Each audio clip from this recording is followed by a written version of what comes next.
Hello mga ka-streamers, may bagong apps na naman po na trending ngayon sa mga nagla-livestream at ito ang Suya apps. So upon registrations mga ka-streamers, pwede gumamit po kayo ng Facebook, Gmail, and yung phone number. Dito naman sa registration mga ka-streamers, yung gender po ay hindi na po siya pwede palitan kapag nakatapos na po kayo mag-register. Dito naman sa delete task rewards mga ka-streamer, sa male host task rewards ay may makukuha po sila na 22 light gift kapag nag-joint party sila or nakapag-task ng 1 hour. So bago sila makapag-solo live at mag-party live ay kailangan po muna nila mag-level 10.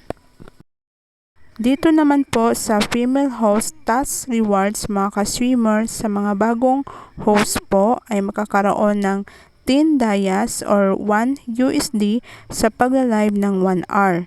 At 4 light gift naman kapag nakapag-task sila sa party live. At yung light gift naman mga ka-streamers na nakukuha nyo sa inyong mga tasks ay makikita po siya sa backpack. At pwede nyo po ito isasend sa mga naka-live mga ka-streamers at may makukuha po kayo ng mga random coins. So depende po yan mga ka-streamers kung magkano pong balik sa coins. Kaya ang suggest ko mga ka-streamers, kung may extra phone po kayo ay gagawa kayo ng account ng mail account dahil sa mail po ay marami pong light gift na makukuha. At dito naman po tayo sa cash out mga ka-streamers. Ang minimum withdraw po niya is $10 at self withdrawals lang po ito. At nakapag-cash out po ako mga ka-streamers nung Monday at natanggap ko po siya in Wednesday na po. At yung $10 po mga ka-streamers ay nakatanggap po ako ng 527 pesos. Through GCash po ito.